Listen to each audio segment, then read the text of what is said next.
You can instrument your car, you can instrument your house. To a degree, you can instrument your body, at least a little bit, because you can have wearables that tell you things about your environment. What if you could harness all that power to have someone that always watched out for you, looked for bad things, and celebrated good things? So it wasn't in the way. It was ambient. It was just part of the environment. And it would be there as your personal life assistant. Welcome to What If, So What, the podcast where we explore what's possible with digital and discover how to make it real in your business. I'm your host, Jim Hertzfeld, and we get shit done by asking digital leaders the right questions. What if, so what, and most importantly, now what? Our guest today is Claus Torp Jensen, and he's done it all. Chief Architect, Chief Technical Officer, Chief Digital Officer, and Chief Innovation Officer with IBM, CVS, Memorial Sloan Kettering Cancer Center, Teladoc, and others. Also, a published author on the topics of whole person care, digital transformation, hybrid cloud APIs, and I still call it SOA. Some call it SOA, others call it service-oriented architecture. Not only that, he's a Guinness Book of World Records holder in 1987 in Denmark. He helped set the record for the world's largest solitaire game with 200 decks of cards. Claus, welcome to the podcast. Did I leave anything out? Thank you very much. That was more than enough. I'm glad to be here. Do you still hold the record? I'm curious. I'm dying. I have no idea. I mean, the way this thing works is they don't always publish the same records every year. So possibly somebody broke the record. Who knows? But fun. It was fun at the time. It sounds like fun. You've seen and done so many different things. And when you and I were preparing for this episode, you mentioned a couple of related things that we were hearing a lot about from our clients: ambient computing and digital twin. I would say they've not quite made the everyday lexicon. I'll point out they both sound like electronica duos, great names if they aren't taken. Could you give us an overview of these two concepts, ambient computing and digital twin, kind of in your words, your perspective? So I think what's important about them is their real world capabilities. Right? We talk a lot about technology. Technology is all around us and all the buzz is around AI, but AI doesn't do anything in and of itself. What can you do with it? If you go back in time, 10 years, I was at the point in time when I was moving from IBM to Aetna at the time, and somebody at a conference asked me, look forward in time, 5 years. It is like ridiculous. But if you're a technologist, you can't look forward in time for 5 years. But they wanted to know, what do you think is going to happen? And you have to say something. So what I said was, I think 5 years from now, we're going to beginning to see science fiction become real. Which is an interesting statement, because if you think about what is science fiction, it's not about spaceships. It's not about flying cars. But fundamentally, the evolution of technology has moved us to a space where we're beginning to fuse technology, people, sensors, analytics, and how we live our lives. So, I mean, that is in many ways the essence of what a science fiction-like society looks like. And the root of both digital twins and sort of this whole notion of invisible but benevolent computing solutions, the ambient solutions, lives in that. If you think about it, we've got more sensors than ever.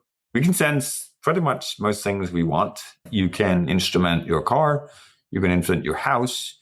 To a degree, you can instrument your body, at least a little bit, because you can have wearables that tell you things about your environment. What if you could harness all that power to have someone that always watched out for you, looked for bad things, and celebrated good things? So it wasn't in the way.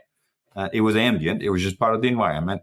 And it would be there as your personal life assistant at need. I think that's meaningful. As you said, the last book I published talked about this whole notion of ambient computing in healthcare, but it's not limited to healthcare. I mean, you see the same thing in transportation. You see it in the electrical grid. If you want to monitor the electrical grid, that's meaningful. So there are lots of industries that are beginning to see the notion of this mix of analytics, sensors, insight, invisibly present, but actively taking action when necessary, be a fundamental part of society. So in my mind, that's a real world capability, ambient solutions.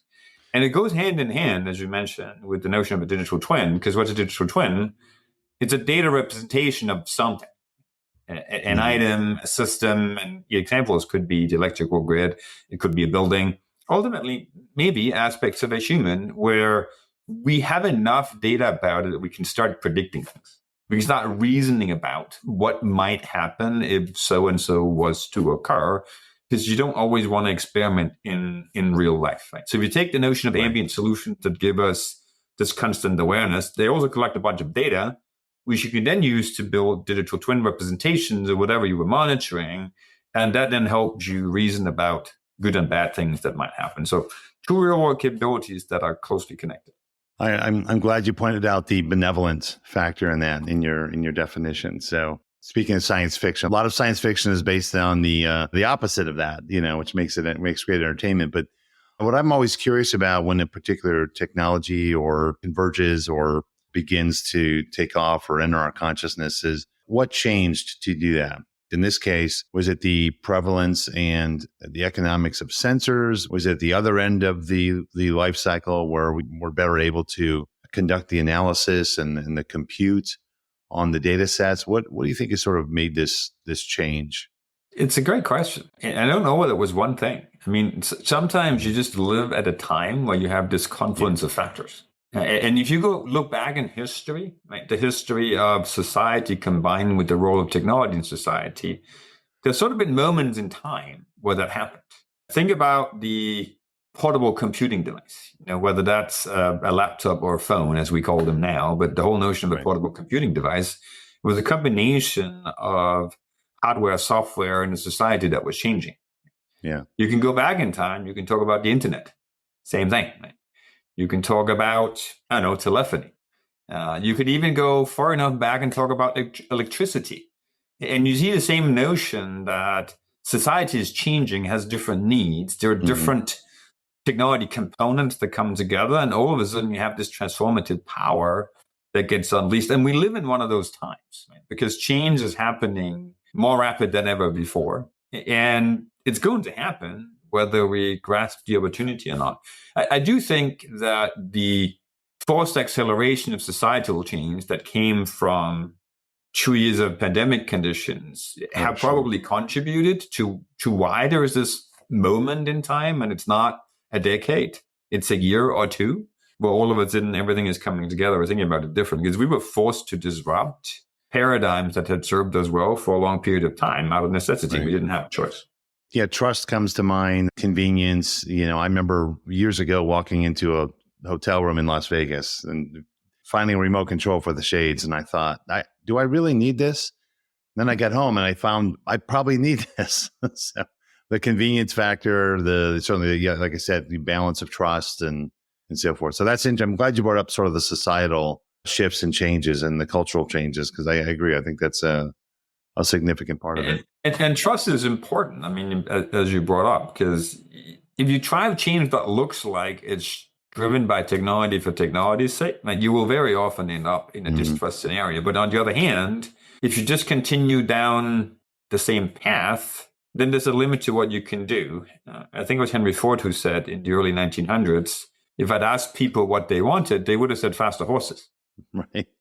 Because at the time, horses were the thing. I mean, they were the easiest way to get around from a personal transportation perspective. And the reality is the breakthrough for the combustion engine wasn't actually people transportation. It was trucks.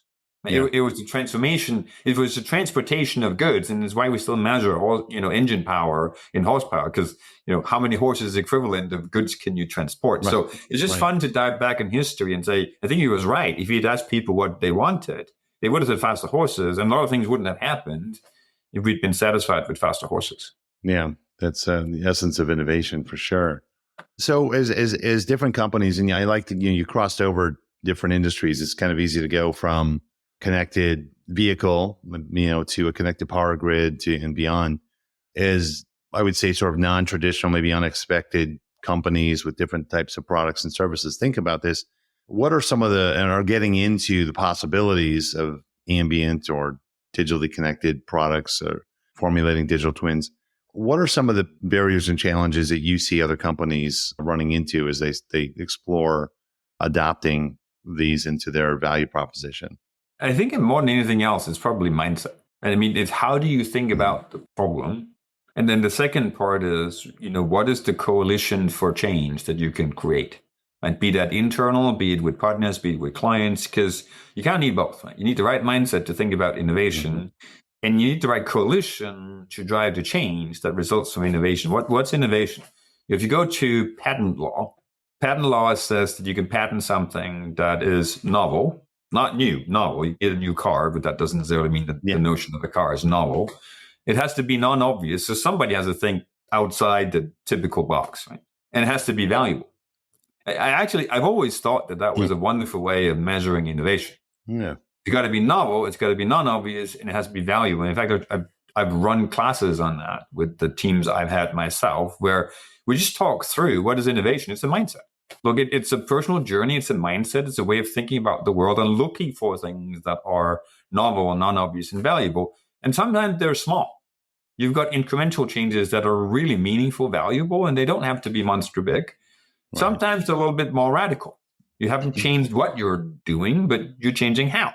And sometimes they're transformational, disruptive. Right? You're completely changing what it's all about and what it is you do as an organization. And all three have value.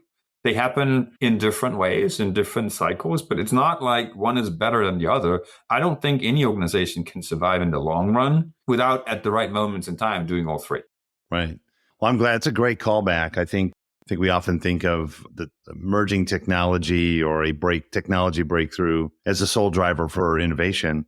I think thinking broadly, I'm thinking of the Doblin's 10 types of innovation, but the mindset is critical. I think there are a lot of ways, and we've talked about this on this podcast, how you bring the mindset in. Sometimes it's a cross industry point of view, but how do you see organizations overcoming some of these challenges? And I want to call out, there's a profile of you I read that said you've seen the best and worst of how organizations approach change.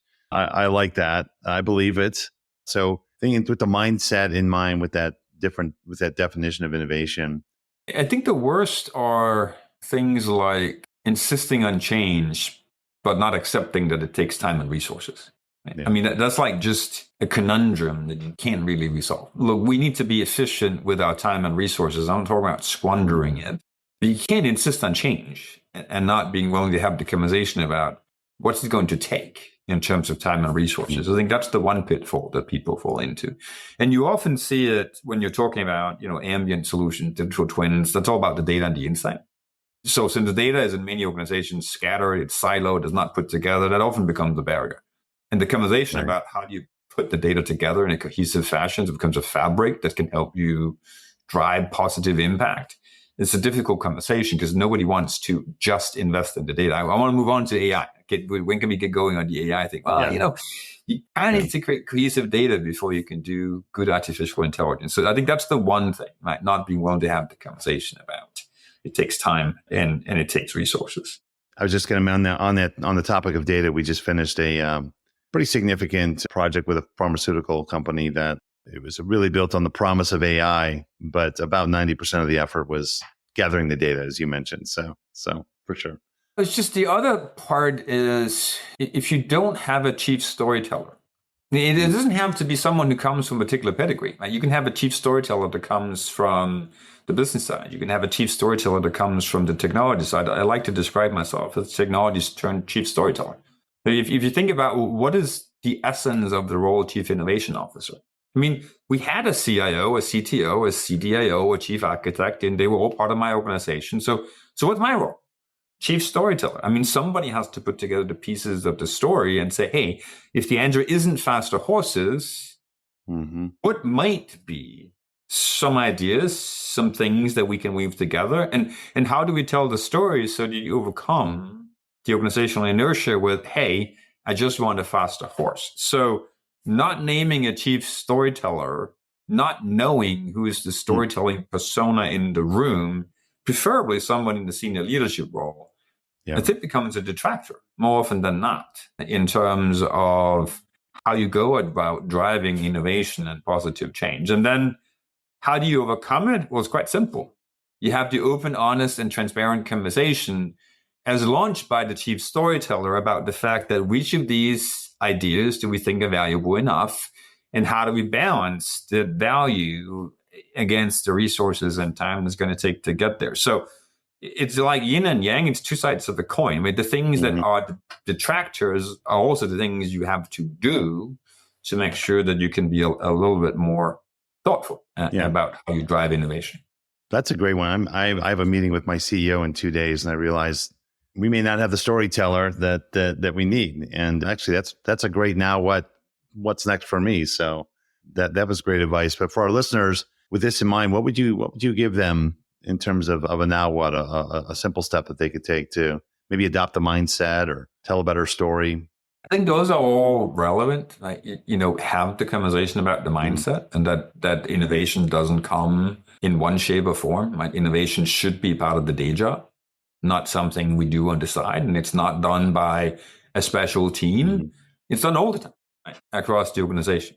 Knowing who your chief storyteller or tellers, because it can be more than one person, are, and being willing to think about the 1 year out, 3 years out, 5 years out, what is meaningful and valuable to invest in.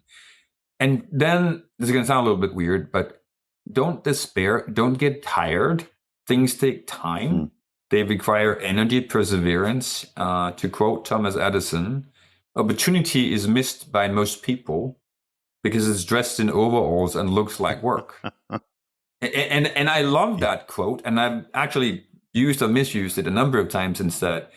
Innovation is missed by most people because it's dressed in overalls and looks like work. If you want to quote another known person, Einstein said, genius is 1% inspiration, 99% perspiration. He's not wrong. It takes work, effort, thoughtfulness to actually be innovative. We should be proud of it when we accomplish it, but we shouldn't be afraid of the work. Klaus, next time we do this, I'm going to wear my overalls. So I expect the same from you. Klaus, thanks for sharing this insight. You've earned it. We've worn the overalls. You've done the hard work. And thanks for sharing part of your story. I'm looking forward to see how your story unfolds. So thanks again for joining us here. My absolute pleasure. Thanks for the invite. Cheers. You've been listening to What If, So What, a digital strategy podcast from Perficient with Jim Hertzfeld.